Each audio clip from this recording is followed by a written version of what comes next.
continue to be very active politically, not only in terms of airing their views, but particularly in terms of participation.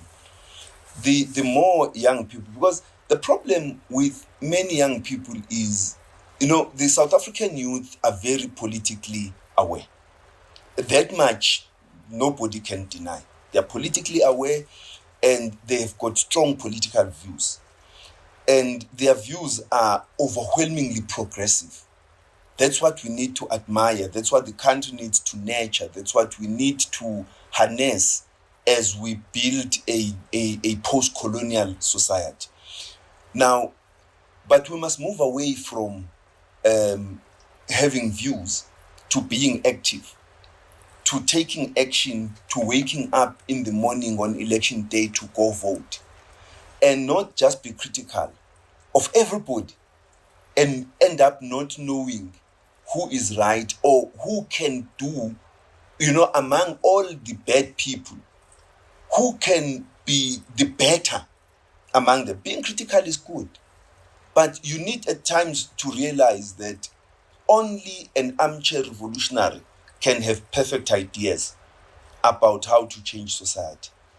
But those who are actively involved in the daily practice of changing society are bound to make mistakes. They are bound to get dirty in the process of trying to do things right.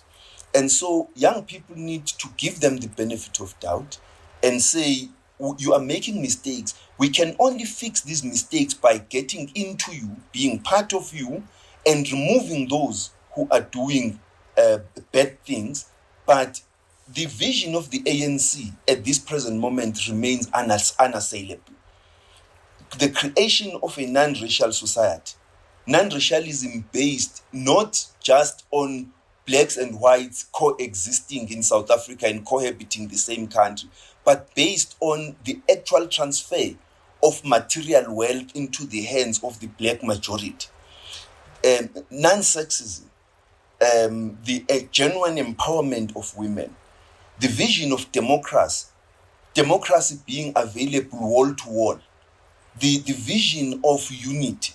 Only the ANC has the capability to unite South Africa because it is able to appeal to the cross-section of South African society and make the necessary compromises that are able to carry everyone along with it towards the future that we want. Anybody else, you remove the ANC from the equation, the problem you are going to have is that you will have South Africa splintering into different splinter groups that are irreconcilable forever at each other's throats, fighting to the death without compromises being sought and achieved. And so people must give the ANC the benefit of doubt. Yes, we've made terrible mistakes in the recent past, but those mistakes, they are not new.